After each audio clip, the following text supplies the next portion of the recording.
I hope you enjoyed the show. I assume that most of you were on the previous or the showing that just happened. Maybe some of you are watching the next showing. I'm not sure. But just want to say I hope you enjoyed it for those of you that have already seen the concert. And just I want to say thank you.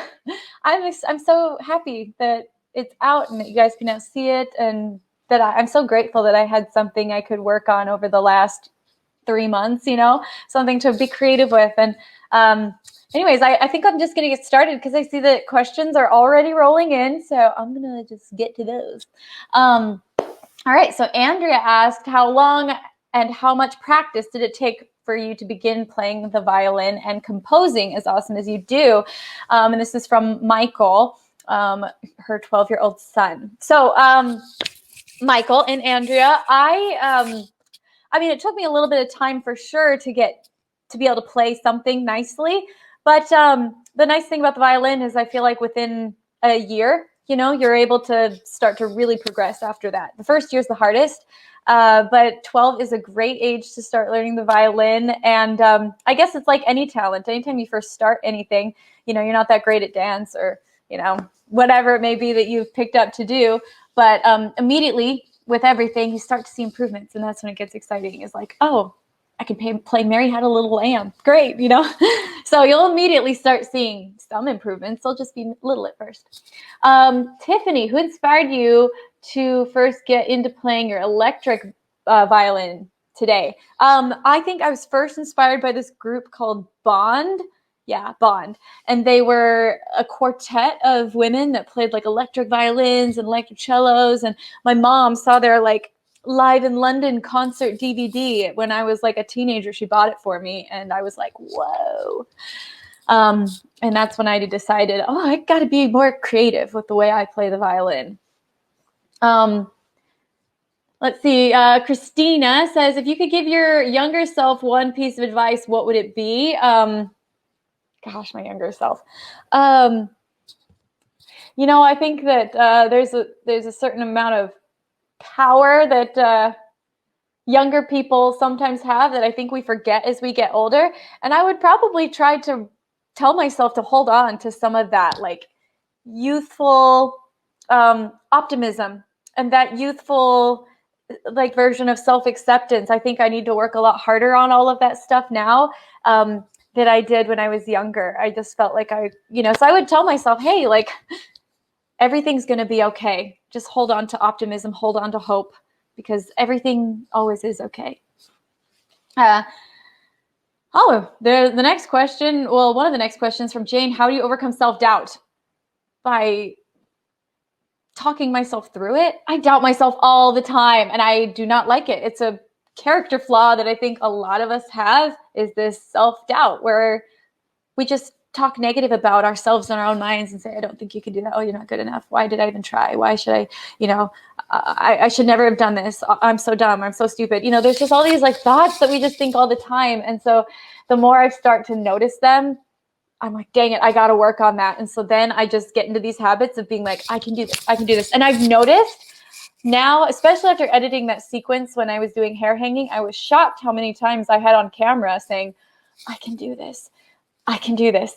And it was interesting because I didn't do that on purpose. But yet when I went to edit the thing together, I was like, oh my gosh, I have almost 100 times on camera of me saying, I can do this. And I then since realized I say that all the time to myself. I got this. I can do this. I talk myself through things aloud, not just in my head, but aloud. I say it because it combats those negative voices that are inside my head. So it's just practice, honestly. Lisa's asking, what editing software do I use? I use Adobe Premiere. Love it. Used to use Final Cut. And I edited the entire show over the last 3 weeks because we finished filming it exactly a month ago. And so then I spent the next 3 weeks, 4 weeks, just editing all day, every day. And I love editing. So it was actually really fun, but also very stressful. What's my favorite thing about Colorado? That I got to play at Red Rocks. It's one of my favorite venues in the United States. It's stunning. It's beautiful. It's iconic. And it's so beautiful. I love that place. I cried when I walked on stage, but I cry a lot, if you haven't noticed. I just get very emotional very easily.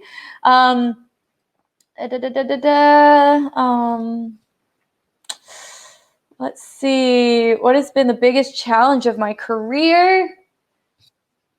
Trying to learn TikTok. Moving on. Funny, but kind of true, man. I think one of the biggest challenges of my career is the self-doubt, is constantly reminding myself that I can do it and not to take everything so hard, not to constantly judge myself by the fact that, my post today on TikTok, nobody liked, or my last music video didn't do well, or this artist didn't want to collab with me. Like, just learning not to take things personally and just say, well, that's just how it was today. That's just how that post did. Doesn't mean that I'm worthless, or that artist probably has a million things going on. It doesn't have to be personal and about me. I think that's one of the hardest things of my career, is just constantly battling, reminding myself that I get to do what I love and I love it. And I just need to be grateful for that every single day and not let the other things bog me down, because they very easily can if I don't work at it. Let's see. How do you find all the beautiful nature locations in your music videos? Oh man, I love filming in nature. And I was really lucky when I first started making videos. I just lived in a beautiful place. I lived in Provo, Utah. And so I would just go into the canyon right there by my house. I'd go into Provo Canyon and just film wherever. That's what I did for my most recent 2 music videos. I went back to Provo or Salt Lake and just filmed around there. Other times it's like I just find beautiful places when I, see a picture and I'm like, someday I'm going to film there. Someday I'm going to film there. And I just make a mental note. And so we got to film Artemis in the Redwood Forest, that I had made a mental note years ago that I wanted to film a music video someday in the Redwood Forest, and there's a couple other locations that I'm like, someday I want to film there, and I just can't check them off. What is my favorite part about doing a live stream concert? I think my favorite part about it was that there's certain things that you can do in tours that are so magical, and being in a live concert, there's nothing like that. But since I couldn't do that with you guys this time, I thought, well, what could I do that I couldn't do on tour? And so it was really fun to design a show that could only be pre-filmed. There's no way we could have done what you just saw as a streamless concert, because every set, we had these huge set pieces that had to be moved in, and we changed costumes and we changed makeup and hair. So it was really fun to treat each song like it was its own seamless performance, and that's all we had to focus on, and then we'd move on. So we could make every song so special with set pieces and large props, and I know, it just made it really unique. And all these ideas that I've had for a long time that I could never do on tour, like throwing dust in the air, you can't do that on tour, anyways, it just was fun to think about a live performance or a show in a different way. Oh gosh, Shauna, what do you think your younger self would say if she could see you now? Oh my gosh, she would be so excited, because when I was a teenager, well, even when I was a kid, I loved to entertain. I've just always loved that. I would, get the neighborhood kids together and we'd put on a talent show, or I wrote a play one time for the neighborhood kids to be in. And, we'd give away tickets to the neighbors to come to our things. And then when I was in high school, I always joke that if TikTok had been a thing when I was in high school, oh my gosh, I would have been so all about it, because my friends and I were always making little videos and I'd edit them together. And, before there was YouTube or any way to share them, I just did them because we liked it. And so I think my younger self would just be so excited to be like, oh, I'm still doing it. Because I basically just now I'm a professional doing the same exact things I did when I was a kid, which is kind of funny. How many violins do I own? Ooh, I think I own 12, I think. Top 3 favorite tour costume you've ever made. I love costumes, music video costumes, tour costumes. I really like this one red sparkly costume that I wore for the Grinch in the last Christmas tour. It was sparkly leopard print with a big feather bow on it and a red top hat. I love hats and I love sparkly things. And in this show, I didn't make this costume, but the dress that I wore in Angels We Have Heard on High, I'm so grateful. A designer from, I'm going to post about it soon, but a designer from Israel, I reached out to him because I saw his work and I was like, I love your dresses. And he was so nice and let me borrow that dress for the show. And it's one of the most stunning things I've ever worn. What is your Hogwarts Harry Potter house? I'm a Gryffindor. I've taken the test several times. It's official. I mean, the Sorting Hat put me there. What is your favorite? What's your favorite song you've performed? Carolyn. I love the big, like, epic ones for stage. They're so fun. Like, I love playing Love Goes On and On. It's one of the newer songs on my album, Artemis album. Amy Lee sings it. And doing that one live is just like so fun. Also, I Wonder As I Wander, which we did in this show. That is a really fun song to do live. I feel like it's one of those songs that just makes me feel so much. I love how you Ashley says, I love how you combine story with music. Which usually comes to you first, the narrative or the music composition? I would say it's a combination. It's sometimes one or the other. I feel like they kind of work seamlessly for me. Sometimes I think of like a music video idea first, like Roundtable Rival. I knew that I wanted to make a music video where it was like a duel between a guitar slinging outlaw and a violinist, just trying to protect her country town, So that's why we wrote Roundtable Rival. And same with Shatter Me. I knew exactly what I wanted the song to be about. I knew exactly how I wanted the music video to look. I just had to make the song about the ballerina stuck in the music box, It was fun writing Artemis because I knew all the themes, but sometimes I would write a song that would inspire extra elements of my story. Other times I'd have elements of the story and I'd write a song to fit that. So it works both ways for me.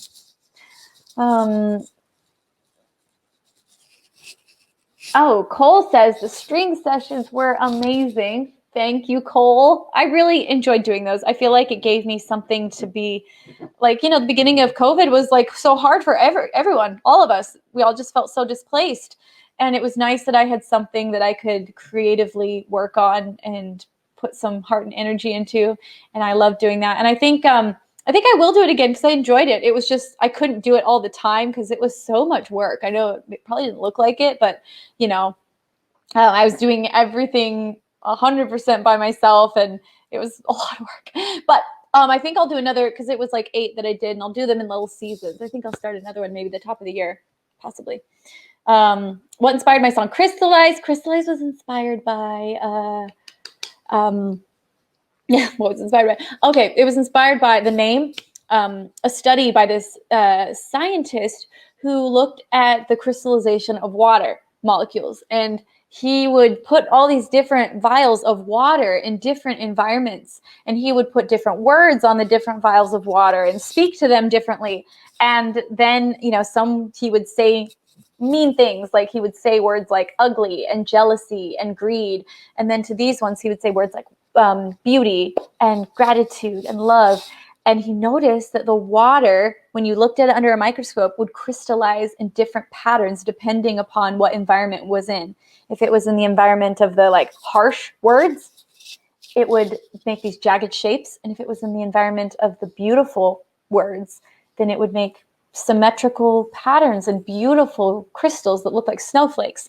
And so it just was such a powerful metaphor and scientific study on the power of like positivity, the power of thought, the power of our words, and how, we're all made up of like 70% water at least. And so when we think good thoughts and say kind things, then we're creating beautiful, smooth patterns within ourselves, like in our actual DNA and our makeup. Anyways, I was just so amazed by that, and so that's why I called the song Crystallize. Okay, which video is my favorite to make? I really enjoyed making Roundtable Rival. That was just a really fun one. It'll always be one of my favorites. Making Till the Light Goes Out was really fun. It felt like we were making a little movie. We just had all these crazy props. We learned stunt choreography. We had dance choreography. We were in the woods. It was just, we had elves. It was just really fun. What's my favorite food? Says Adam. from Miss Symphony Rose, age 7. My favorite food. Let's see. Lately, I know this sounds so weird. I cannot eat enough toast with jam on it. Toast with raspberry jam. I have had so much of that in the last week. I don't know why. Yeah, with Dave's Killer Bread, the best bread. That I know that's very specific, but that's like all I crave right now.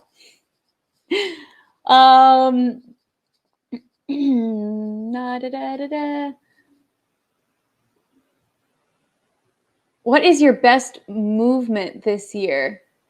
I wonder, Karsten, do you mean like movement or like movement, like politics? Anyways, well, I'm not going to talk about politics. That is a lose-lose situation. Let's see, but if you're talking about actual movement, I really enjoy, actually, I wouldn't say I've enjoyed, but I'm very proud of myself that I've exercised 5 to 6 times a week through all of COVID. And it's not to say they're great exercises, but I get up every morning and the first thing I do is I work out for 30 minutes of some intense cardio or Pilates. And I'm really proud of myself that I didn't ever let that slip. And it allowed me to stay in shape for the show. I did a lot more to prep for the show, but I'm actually kind of curious. You guys can maybe put in the chat, or I guess maybe what were some of your favorite songs or your favorite things about the show. I'm just so curious to see, because normally I get to feel reactions live. Like as a performer, you can tell how the audience is feeling. Like you actually feel it. You can feel if something is off. You can feel if they're into it. And it's so weird doing this virtual type show because I can't feel you guys. And I miss that. So anyways, I'm curious to see what were some of the things that you guys felt or liked about the show. What's my favorite place I've performed over the years? First, I thought it said this year. I was like, my living room. Over the years, I have to say I love performing in France. The French people are very passionate. They're very, very passionate. And it's, I don't know, I just always feel, so it's so fun to perform in France. And they've got great bread. I love bread and jam. I told you. Do I have any memories from visiting London? Yes. Let me try to think of one. I just remember me and my entire crew went out and had a super touristy day. Like we did all the things that a tourist would do in London. And as cheesy as that sounds, we had the best time. We went to outside the palace. We went to, oh gosh, I'm forgetting all the names. We went to Piccadilly Circus. We rode on all the trains and we went to where the Beatles took Abbey Road. We went to Abbey Road where the Beatles took that picture. It was just so fun to it was like the second to last day of tour because we almost always end in London because it's closest to skip back home. And so it was the second to last day of tour and we just had so much fun. Okay, favorite board game. I love board games. I really like Splendor. I love Scrawl. It's like Pictionary, but with drawing. There's another version called Telestrations, but I love that game. I also like one called Who's the Dude? It's really funny. It's like charades, but you have to make the dude do all the charades. Anyways, let's see. When did I get Luna? I got Luna at Christmas time. So exactly, was it 5 years ago or 6 years? 5 years ago. Wow. If I had to pick the best part of my job, what would it be? The best part of my job would probably be I love that I just love being creative. And one of the greatest things about where I'm at is that I get to be creative and then I get to share it. Part of being a creative spirit is like you love to share what you've created. And the fact that it brings people joy, like what? I just feel so inspired by that I'm like that. If ever I'm down or discouraged or feeling uninspired, I just remind myself like you get to create stuff and then you get to share it. Like how lucky am I? What made you want to try hair hanging? I'd never heard of that. So I'd never heard of it before either. And a little over a year ago, I went to a Cirque du Soleil show and I don't know, normally you don't go to Cirque du Soleil and think to yourself, I want to do that because it's so extreme. But for some reason, when I saw the hair hanging, I thought, oh, I want to do that because I've always wanted to try aerial work, but I could never figure out how I could do it because you always need your hands to like, reset yourself or support yourself. And I didn't want to just like float around in a body harness. And so when I saw that, I thought, oh, I could do that because you could play the violin. You don't need your hands. I will say I had no idea how incredibly painful it would be. I was shocked by the pain. But now I can say I've done it. I honestly don't think I'll ever do it again. Because I did it for 2.5 months to get ready, and it was just it was so hard. So now I'm like, check, I did it. I don't know if I'll ever do it again. We'll see. Let's see. Patty's saying, oh, this was your first time seeing me perform. I hope we get to be together in person someday, but I'm so glad you enjoyed it.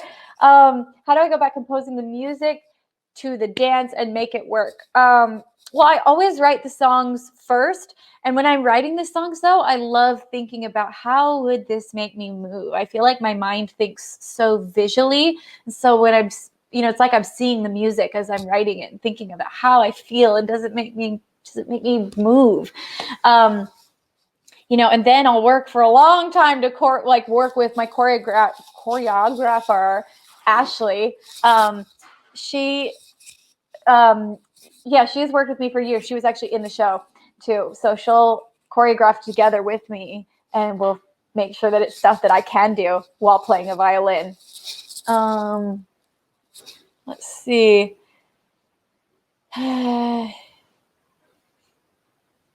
Oh, thank you, Ava. I really appreciate your comment saying that you enjoyed like the moments between the songs, and I thank you.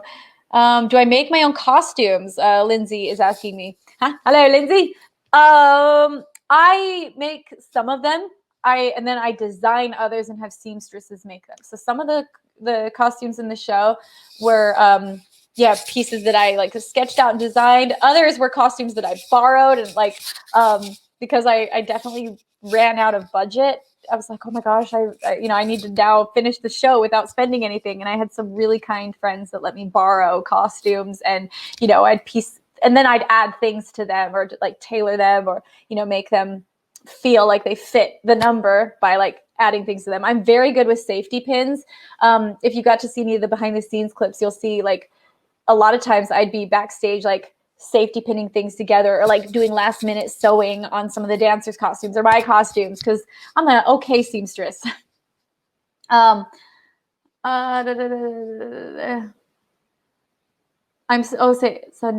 Neva is also talking about the hair hanging. Thank you. I'm so glad you guys enjoyed that. Otherwise I would have been like, wow. I am so proud of you and inspired that you kept practicing even through moments of weakness. You kept pushing through. Love you. You know what? That really was such a mind over matter experience, just being like, I can do this. And to be honest, I don't think I would have done it. I think there's a really important concept. There was a lot that I learned from that experience. It was important for, I think, me to go through. It reminded me, one, how tough I am, how tough everybody is, not just me, but like, when you push yourself, sometimes it's amazing what we could do. It's amazing what you can accomplish if you just go for it and say, I'm going to refuse to believe that this is impossible. I'm going to refuse to believe that I can't do this. Even though I feel like I can't, I'm going to tell myself I can. It's made me remember that like a lot of times the first step of something is this feels impossible. I remember the first time I picked up a violin. I was like, how could you ever do this? It's impossible. That's just step one. It's not the end of the road. And so, I'm really glad that I had such an extreme experience with that to remind myself of all these lessons that I know, but I think I needed to be like woken up a little bit to remember. How much hair do you need to hang from it? You know what? My hair was barely long enough. And I also have a lot of layers in my hair, but I was really nervous. Like when I was learning how to style the hair for the hanging, I barely had enough. Let's see. Would you come to our wedding? Oh, congrats, Cassie and David, on getting married. That's so exciting. Getting married next year in England. Who knows? Who knows where we will be? But your first dance will be something wild. That is amazing. Well, congrats on getting married, and hopefully we'll all be able to travel by then. Happy birthday, Max. I hope you're having a fantastic day today, and that it's everything you dream of. Eat lots of cookies and cake or whatever your treat is of choice. Is Eric okay? He's okay. He was a little disappointed that he never got to truly dance in the show, but can we get a dance off between Eric and Luna? That is a great idea, Lorley. I will request that. Eric is such a good sport. He's been my tour manager now for like 7 years, maybe 8 years. I don't know, but he's become like a dad, brother. He's just become, he's family to me. Him and like so many of the people I tour with, my dancers, my band, which sadly my band couldn't be there due to COVID situations, but I miss them very much. But my tour people are like family to me. And so, but Eric is such a good sport. I like send him these ideas and he's like, okay, I'll do my best. And anyways, he's such an actor. How different was my creative process to make the Brave Enough album from the Artemis album? That's from Dana. They were different because my Artemis album was written based on like a story, and it was really fun to do it like that because, here this was my 5th studio album, which is crazy to me. But I was trying to think, how can I make this feel fresh? How can I make it feel, exciting again, not only for my listeners, but for me to write. And so I came up with the Artemis story in the comic book. And so as I was, writing these songs, I was also writing the story of the characters, and it made it all feel different. It made making the music videos feel different and new too, and exciting because I was bringing characters and a world to life. That was very different from Brave Enough because Brave Enough was a concept album based on like grief and loss. And it was written all about my experience of, losing Gavi and then watching my dad. Like while I was writing it, my dad, I knew he was going to pass away. I knew he was living on just whatever time we could get. And so it was a very heartbroken album. Very hard to write, very emotional. It was also hard to tour it, even though I loved the album. Going on stage and musically and verbally telling these stories every night was really heartbreaking, but at the same time, it was healing. It was very cathartic. Let's see. What would be my dream duet?